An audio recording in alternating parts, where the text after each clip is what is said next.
All right, we are back from our 6-day road trip and I'm about to unload the truck. I'm super happy with the way the truck was set up this trip, and I wanted to kind of show you what my setup was. So here's a rundown of me unloading the truck and how it all worked.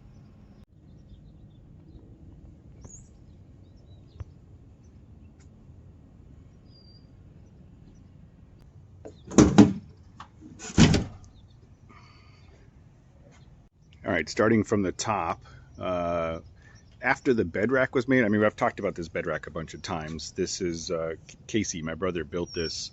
After the bed rack was built, I installed the 270 awning lights and a wire grid under here for this specific reason.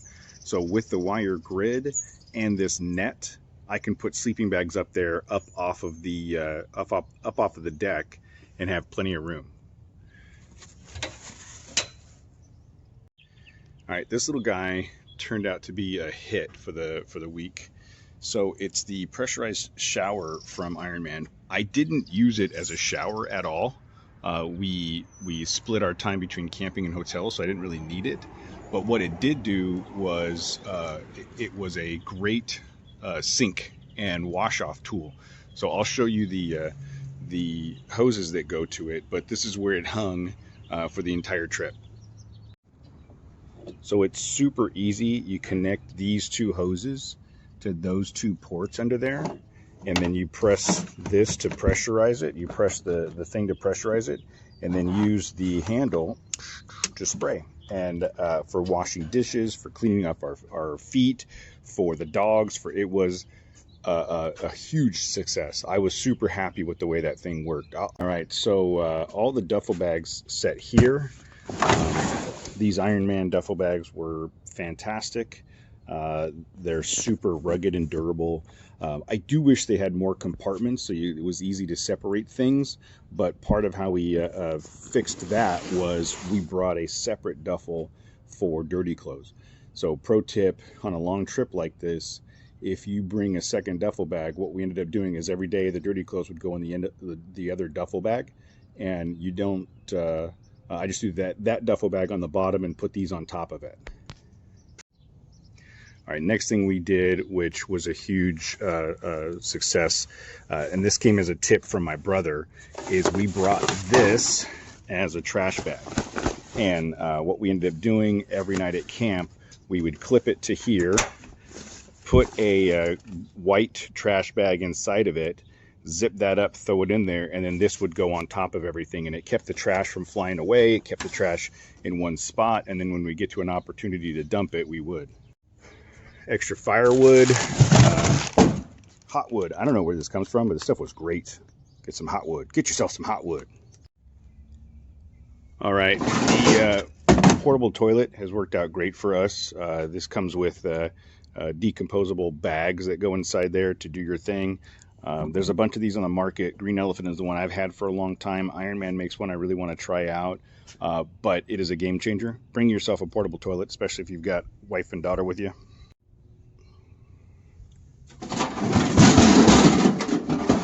Camp stove. I don't know how long I've had this thing. It is bulletproof. I've had it forever. It's just a standard 2-burner stove, but we used it for breakfast and dinner and coffee and the whole thing. So this thing has been around a long time, and so far it has not quit. Camp table, just a foldable table to help for the kitchen, for all that stuff. You can see it's got its use. All right, this seems silly, but I brought an old rug, and it went under the ladder for the rooftop tent, and it made it so that you could leave your shoes at the bottom or climb down in socks and do what you had to do before you got up in the tent. It worked out really well. I'm glad that we brought it. We had it super simple to roll up and toss up in there. All right, so I got these off of Amazon. My concern was we have camp chairs, but they're bigger. They're longer, just like normal camp chairs, and they're that long tube. And I wasn't sure where I was going to fit these, and I found these on Amazon. I'm super happy with them. My wife, not so much. She doesn't think they're that very comfortable. I'm going to set one up and show you, and you guys be the judge. So it comes out of the bag like this. It's just a mesh screen and these poles, and it does its thing where it kind of snaps into place like a tent pole almost. I'll do the other one. Boom, there you go. Almost done. Look, it's set up itself. Hold on, I gotta set this up. So this thing, you put the poles in the corners here, and it'll make a chair. I'll show you. So there you have it. Look, it's just a basic chair. It's enough for you, and it's orange. Come on, you gotta go with me on that one. It's orange. But here, check it out. See, you're sitting in the chair in the driveway. It's not a recliner, but it's an easy chair to set up, and it's super compact. More than anything, I was worried about the size of how it fit in the truck, and this did exactly what I needed it to do. All right, next, I don't know if you can see it very well, but each of these cases has a lock on it that runs down through the case there, through a locked carabiner there, through the tire, through the fridge handle, which I'll show you later, through there and there. So everything in the truck that's important is locked up with these combo locks. Worked out great because when we stopped at restaurants or hotels or whatever, I didn't have to worry about any of the important stuff. It was all locked up. All right, the first box is camping kitchen stuff: pots, pans, utensils, plastic cups, what have you.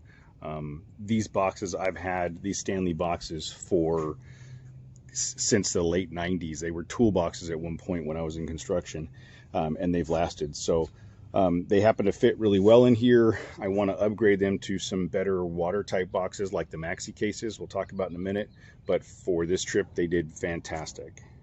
All right, the big guy, the fridge and the slide out. So this was, I'm telling you, as much as you may want to joke around about overlanders and fridges and stuff, absolute game changer. I don't think I can off-road without a fridge anymore. The slide made it super easy to get to, so we would set up the stove right here, the cooking kitchen there with the refrigerator right there. The fridge is completely trash at this point because we've been in and out of it for 6 days, but it's still 36 degrees. You'll see that it's plugged into this box here. I'll explain how that works in just a minute, but no joke, this Ironman fridge has been a huge upgrade in how we off-road because we never have to worry about it. You don't have to get ice. You always have something cold to drink. It's been fantastic. Camping spear, because you have to have that. All right, so this is my compressor kit. So what you don't know is that mounted inside that box is a compressor with the air chuck and two 12-volt outlets and the power for these lights. So let me show you kind of how that works. So inside the bag, I have the compressor hose, this air filler contraption, and this guy. So this guy plugs into there. All right, so there's the on-off switch, right? So the goes into there, the switch goes into there, the hose plugs into there, and then you turn it on and it runs. It's got power at all times. I'm not going to do it now because I don't have the hose hooked up, but the hose that comes with the Ironman Air Champ Pro, this hose right here, is enough to go from there all the way around to all 4 tires. So I only have to plug in the hose once, turn on the air compressor, and let it run. One upgrade I want to make later is an air tank, probably in this corner here, is going to be an expansion tank, because you know how when you run your air compressor, if you're not actually releasing air, it overpressurizes and pops. So that's where this comes in. So when I plug this in, this valve is a pressure relief valve. It's a manual relief valve. So when I first plug in the hose, I open the valve and the compressor runs and just dumps the air out here. Once I connect this to the air chuck on the tire, the air valve, then I close this and then I can fill up the tires. Open that up, it releases pressure until I get to the next tire. Super simple, probably the easiest setup I've ever had, and it's all housed in that waterproof box. The two outlets are for here for the refrigerator, and again for the lights. And I don't know if you'll be able to see this, but there, you can turn the lights on right here from this switch. They have multiple modes, and they fully illuminate the entire bed, and they adjust from brightness and color, temperature, and all that stuff. So that is all inside there. And that was one of my favorite parts of this trip, is how easy it was to have all this electricity and air back here. All right, onto the maxi cases on the side. These things are awesome. You saw earlier I had the lock on here, which was great. When Casey built the rack, he built built-in eyelets here and on the back side, so that all you have to do is unhook this and undo the bungee and it goes out of the way. Usually what I do is set this off to the side so that I can get to it, and the one on this side I'll clip to the net so I can get to it, but it takes two hands. So I'm going to pull this off. So here, this box was the dry food box. So as you can see, everything from dog food and oatmeal to paper towels and donuts, like all of that fits inside this box, with all the snacks and paper towels and stuff that we needed at camp. It was super easy to get to, and super, you know, everything's, look at this, everything's watertight, dust proof. We did some decent time on dirt, and none of this got dusty at all because of these boxes. And the box on this side of the truck was for other things. I had my laptop backpack in here. We had some souvenirs in here, hats, my Bluetooth speaker, those kinds of things in this box. All right, here's what the back of the truck looks like when there's no gear in it. The fridge slide stays mounted. The cable is wrapped around the spare tire. That's secured. The box stays bolted in right there. The traction boards are mounted here. When Casey built the rack, we added these two. You can kind of see one of the posts there. We added the posts, and they anchor the traction boards, sit up there, and we use that bolt lock there to hold them in place. There's another one in front, but when I added the wire grid, it pushed it down enough to where I couldn't install the bolt lock, so I just strapped it for the trip. But I'm going to fix that so that I'll be able to get those both those bolt locks in. There's the wire grid and the lights. The wire grid is just mounted with aluminum strip and sheet metal screws, and that's what the truck bed looks like when it's not outfitted for a trip. Moving into the inside, the other big thing about this trip that worked out was we had the dogs. So as you can imagine, well, first of all, you can't go anywhere without your bunny or your neck pillow, and especially having iPad charger, lifesaver. But I built this platform for the dogs, and it literally rests, the back end rests on the bed, and the front end has these straps that go around the headrests. So this whole platform, once you throw it up there, the dogs have that entire area. It's cut out to match the shape of the door, so that when you close the door, this whole back area is a dog area, and it gave them plenty of room to they weren't sliding around, they weren't all over the place, they weren't trying to get into the front seat because they were uncomfortable. This was a great addition for the trip, and then you just unbuckle it and pull it out. So it's I will be keeping that for when jerk faces come with us on the next trip. Pillows got stuffed under there. Presty's car seat. The Outer Limit Supply first aid kit, always mounted right here. Going into the front, like I said, this is where the navigation tablet and phone sat.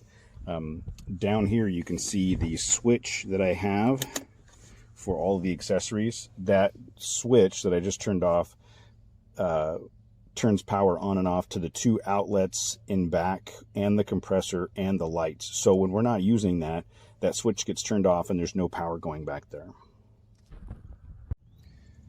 So I think that's it. I mean, the truck did amazing. I'm going to write a full blog post on how the whole thing went. But you can see that inside this truck bed, I was able to get all of this gear all secured, all usable, all accessible, all ready to go whenever I needed it. And that is entirely due to the fact that this custom rack was built in a way to make me allow me to accomplish that. I'm super happy with this box. However, I've already got a plan for version 2. It'll be bigger and it'll house a separate second battery setup. But for this trip, I could not be happier with the way things turned out. The Nomad was fantastic and comfortable. I actually commented to Tammy that I slept better in the Nomad than I did at a couple of the hotels we stayed at. So look for a blog post on all this stuff, and I'm sure we'll talk about it on the show. But that's the setup.